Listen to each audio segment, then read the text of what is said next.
Welcome back for another video. It's Eharbad, and we are once more in Raid Shadow Legends, and the portal is glowing blue. It is the 2x Ancients, and in terms of a champion chase tournament itself, we have side rewards that look like this. Energy at 250, energy at 1150. These are both quite attractive. Legendary book at 3000, and then another legendary book at 5500. Now, how does that translate? Well, if we jump over to the old spreadsheet, which is available in the description, there's a link there to Google Drive, and you can download a copy of it. So in the Champion Chase little area here, I've literally keyed in those target points. These are the average points you get per shard in a 2x champion chase for ancient shards. And then we got the energy here, the energy at the second node of energy. So 100 energy here, 250 there, legendary book, legendary book. You can see that the estimated number of shards. Now, there's obviously a degree of variability there, but you can see what you'll be getting back, and then the marginal cost.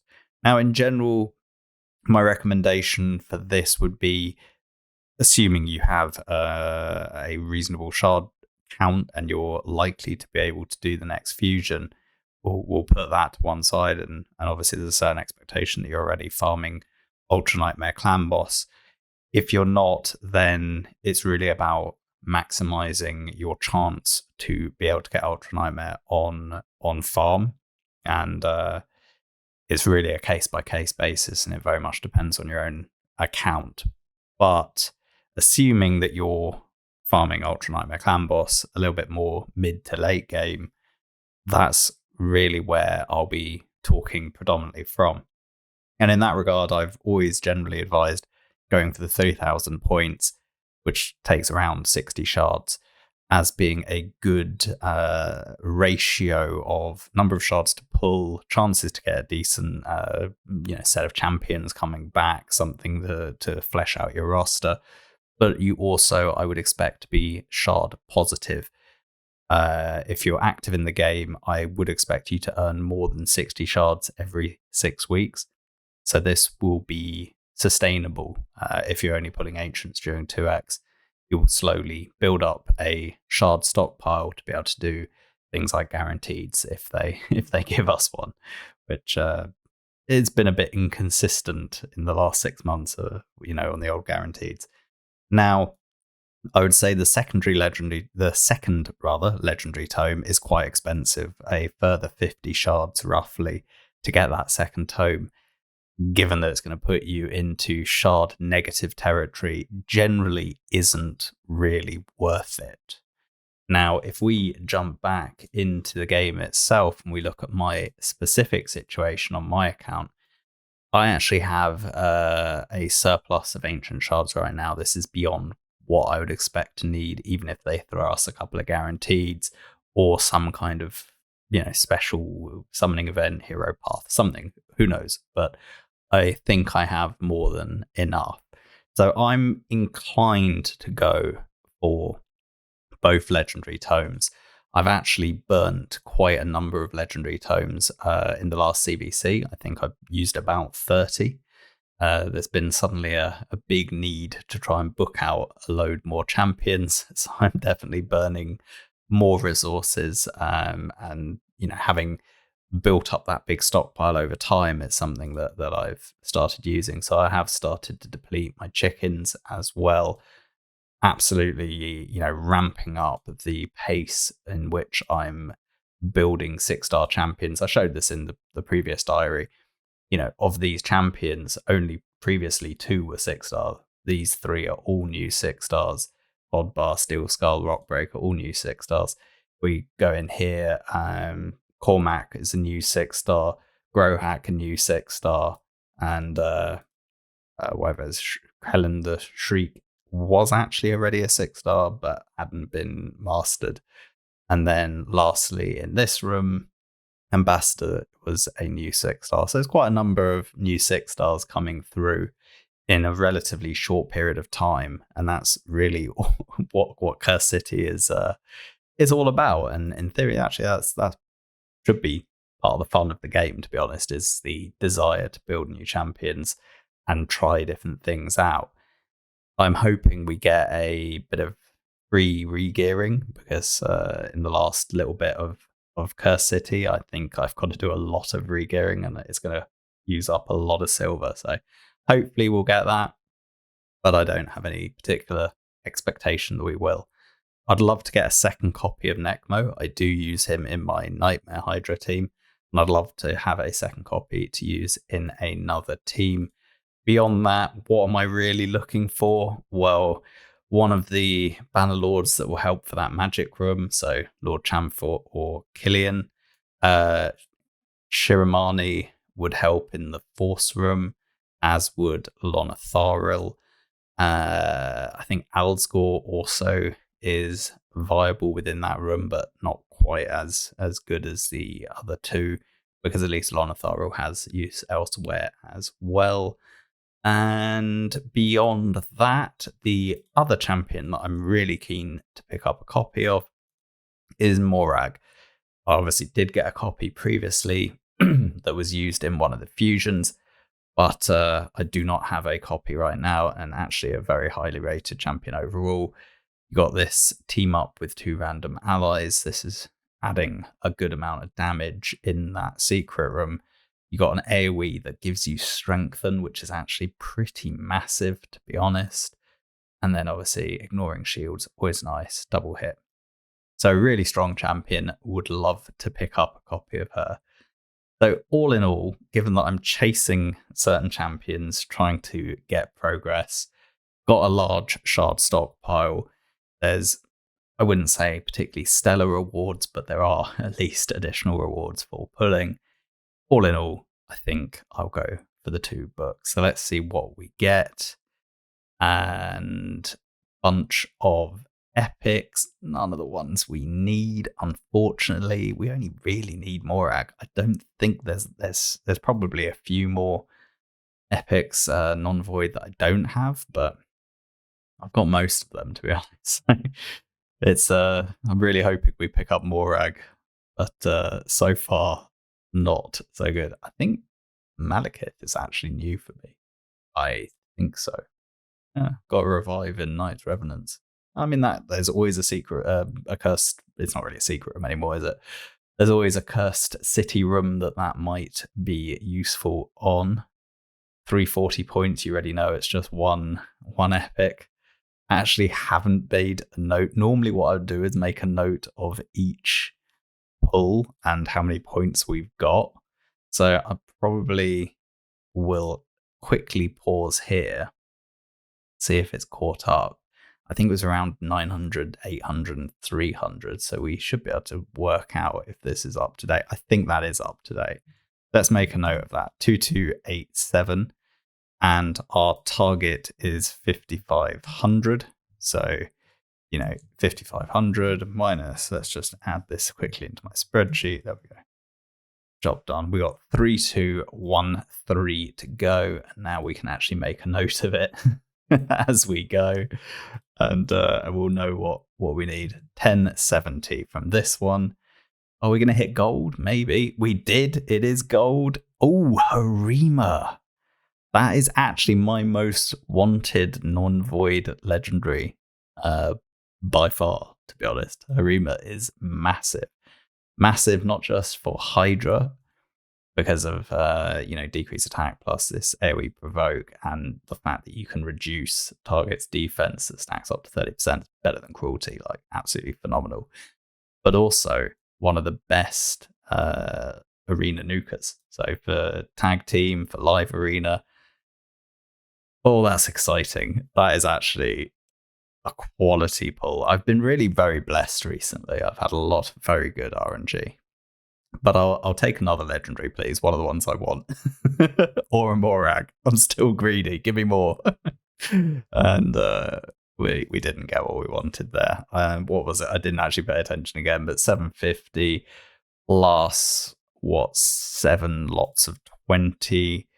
Let's go 750, and then what? 7 lots should be 140. So I think that was 890 points, if I remember correctly. Is a rare 20 points or is it 10 points? Now we need to do another 10 pull anyway. We can double check it after. 820 from this one. And that was exactly what we did last time. So it was 10 points per rare. Dirindil, I think I already have. So I've got all of these. We need just 503 points more. Now, truth be told, you should go out. You should click this one at a go until you get the 500. That is what you should do. I'm going to click 10. 340, and I've been scammed. So there you go. It's done it purely to as penance for my flippant behavior. So we need 160 points more. I will get some from mystery shards, to be honest, but I probably won't do as much as 160. So let's pull just one more shard and see if we get an epic there. Then we're done. And Wuzgar is who we've got. I think I have a Wuzgar. Heals all allies, counterattack on him, reflect shield. Could be useful for a Fire Knight room where you've got a really restricted roster choice. But other than that, not really going to be doing much, let's be honest. But that is that. And I think that will be me done on the entire thing. Yeah, 5,587. Slightly overcapping from that last epic pull. We didn't get what we needed, but we did get what we wanted.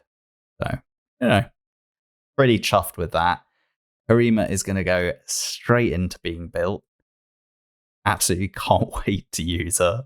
I think I'll probably actually showcase a Hydra team with her in, as I know there's some really big damage that can be done with a Harima team. I think she'll probably go into my brutal team, probably, which I did do this week already. It's only 112 million. It's decent. This is basically an auto team, but I just click the heads. I do a full manual key on Nightmare, which last week I did like 240 million, which is a new PB, and I'll probably put that in a video or diary or something. I don't know. We'll see. But yeah, this one did 120 odd million last week and 110 this time.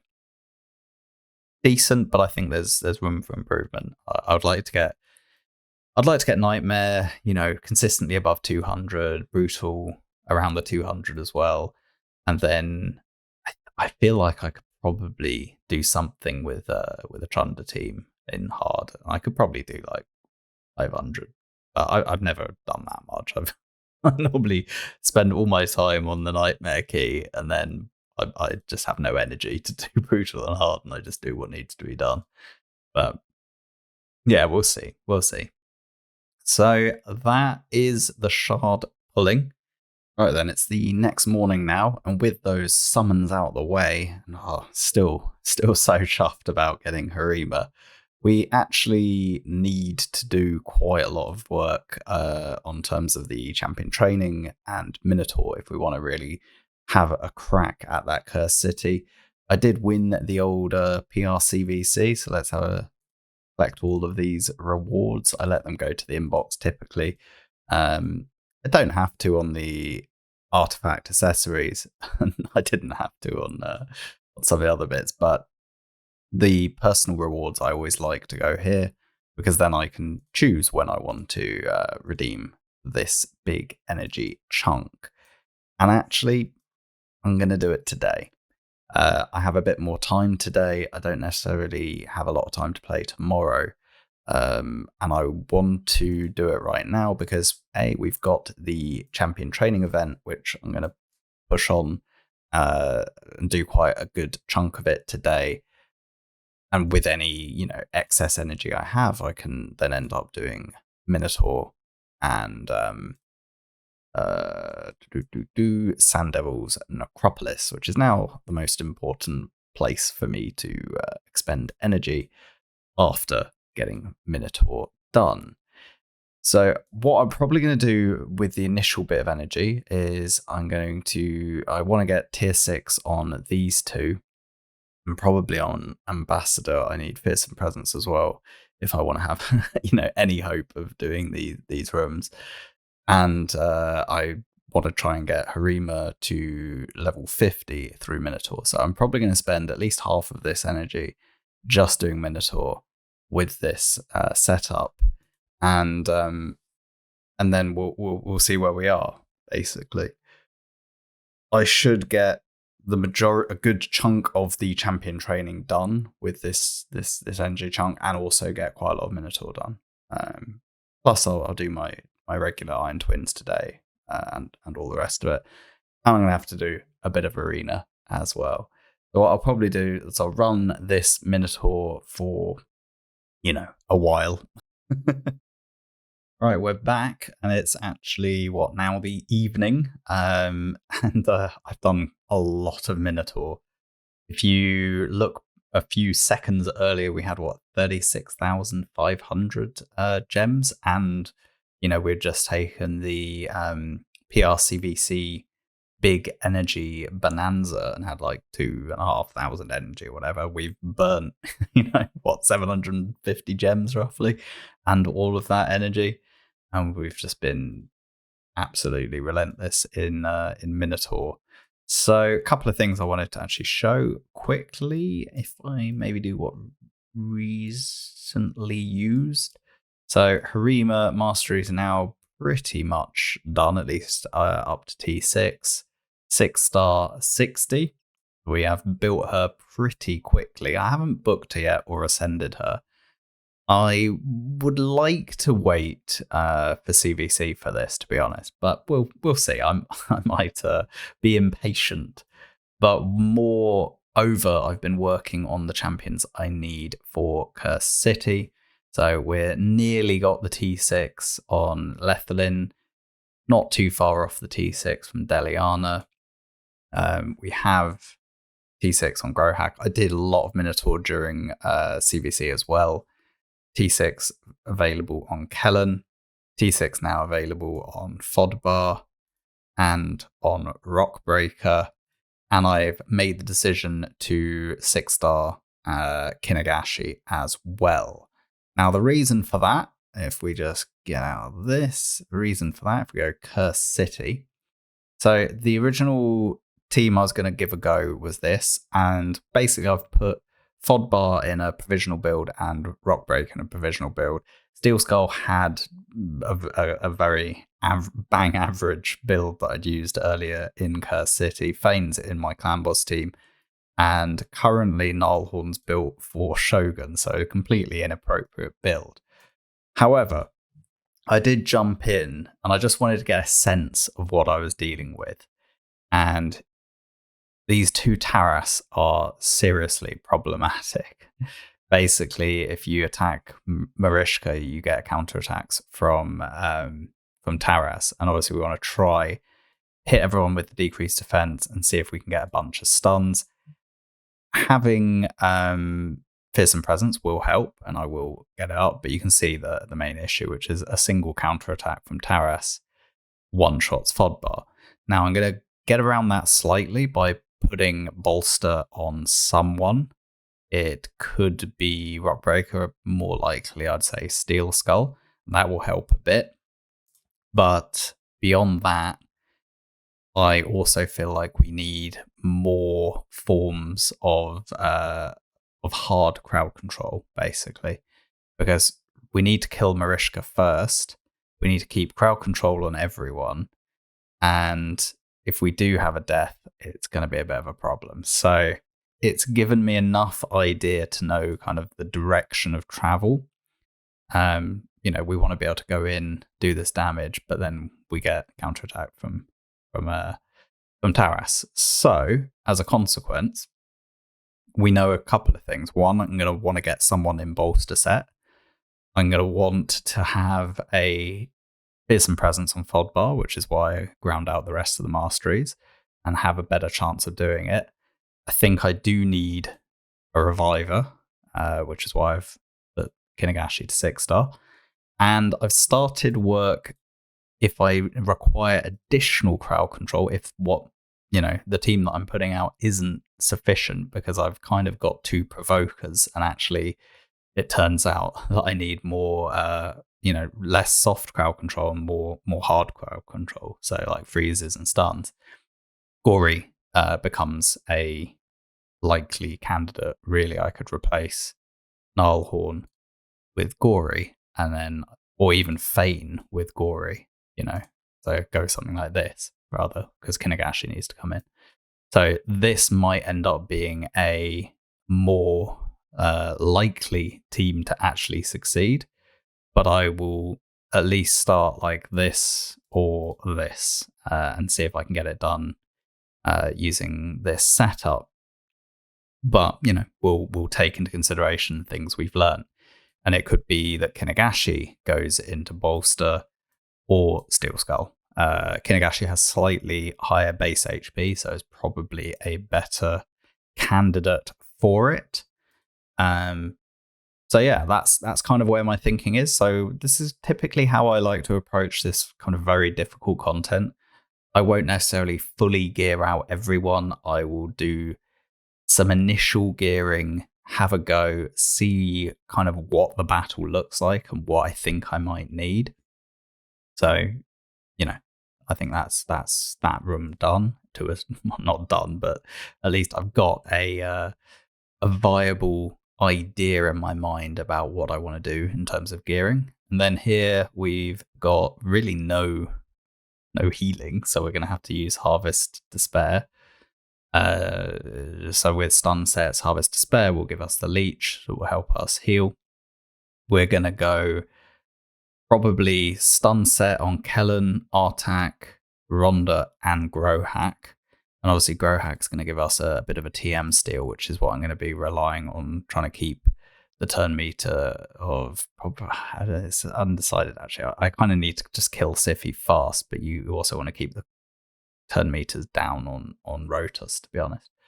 And then obviously I think Cormac will end up being in a Savage set.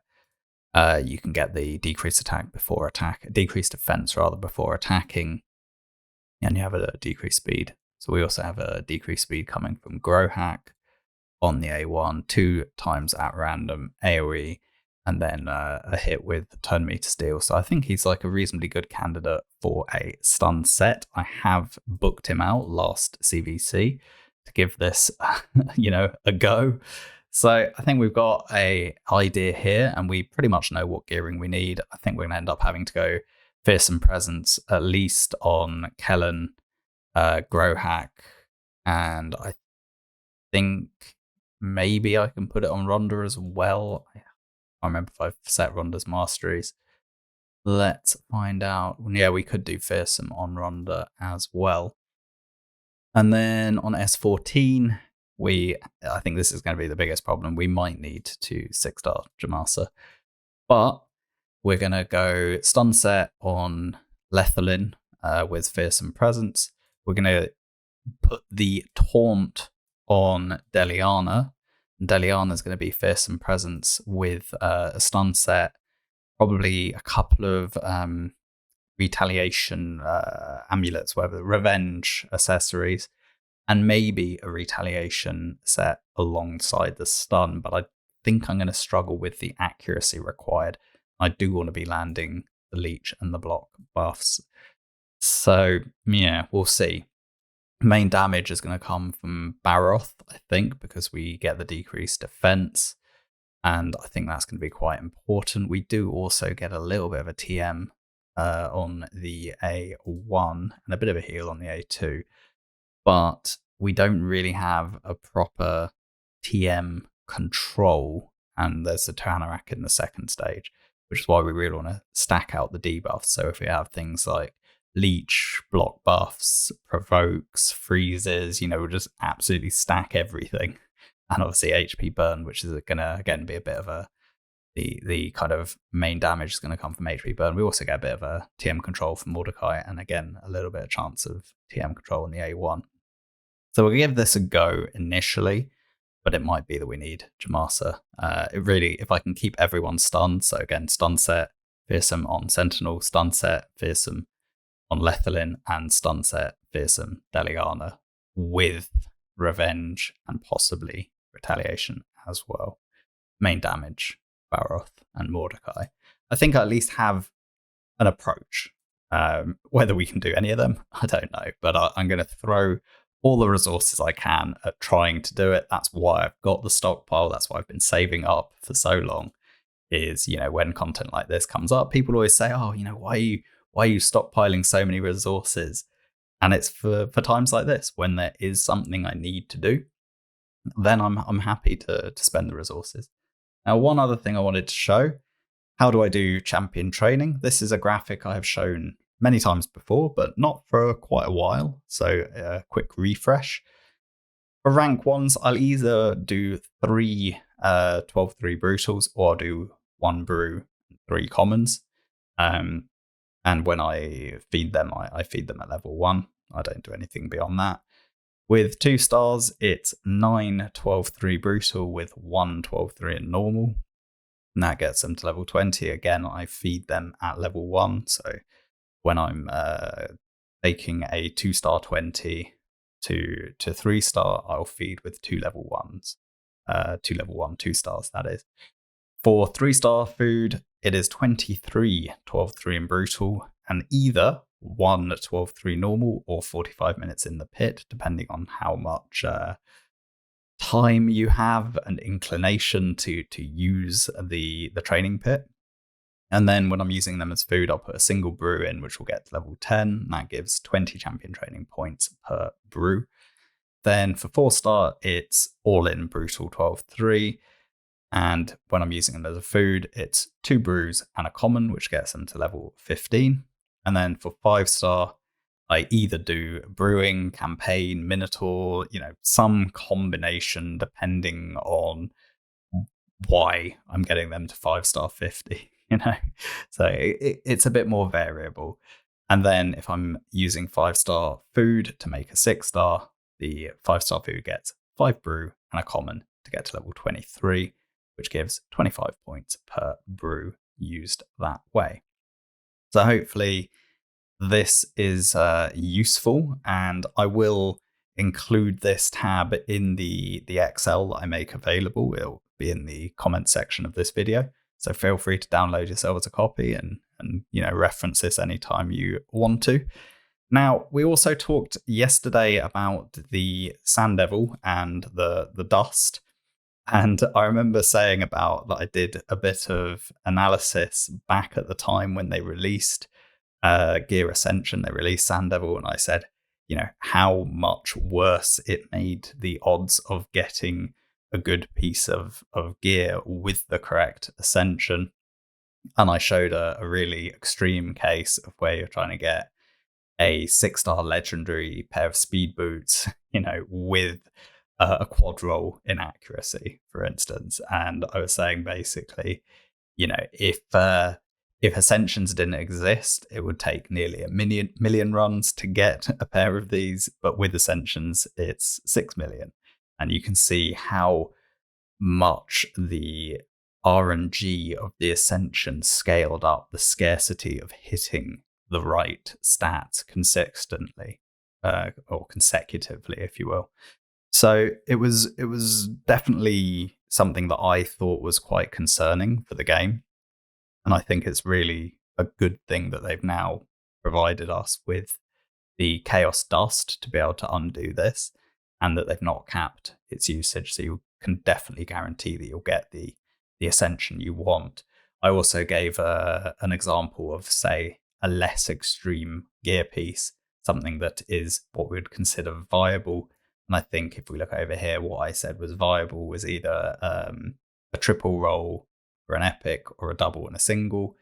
And for a legendary, I called it a quad roll, a triple, or 2 doubles. Now, you could say in many instances a double and 2 singles is also viable, but there's only so much I felt like modeling at the time. And again, you can see how the Ascension changed it. Previously, you would expect of a given epic that 1 out of 3 would be viable, excluding obviously the main stat rolling. We're just talking about substats. But 1 out of 3 would roll in an acceptable manner. And on the legendaries, about 1 in 8 would roll acceptably. And then because of the Ascensions, this became 1 in 11 and 1 in 25. So this is what I was talking about yesterday with the new gear sets coming from Cursed City. So we've got the Merciless and Supersonic. We have a limited amount of that gear. And under the old Ascension rules, it would be really difficult to get, top tier end game gear with the correct main stat, the correct substats, the correct rolls, and the correct Ascension. So it's a really, really good thing that they've, rolled it back in terms of the RNG for Ascensions. So I thought this might be interesting for anyone who wanted to see the numbers. You can go back into that video if you really want to deep dive, because I do talk about it in more detail. But yeah, this is what I was referencing. Right, so that is going to be it for this video. In the next episode, I will probably be trying my luck on Cursed City. We have just under 5 days left. I've been working really hard over the last 10 days to get my champions in a place that I might be able to tackle these 3 rooms. Probably S19 or S20 are my highest chances of winning. Probably. I know it's purely going to be, stun set abuse. So I'm going to give these a go. I think I'll probably try S20 first, just because more people seem to be beating it, even though they're using champions I don't have. Everyone seems to use Killian and Chamfort. And then on S19, I think I probably have the champions, but they all need the same gear, so it's gonna definitely dent my silver. In any case, that's what I'm going to work on. I'll undoubtedly show a bit of what I've done in the next episode. Until then, as always, thanks for watching. Please do like, comment, and subscribe. I'll catch you in the next one. Bye for now.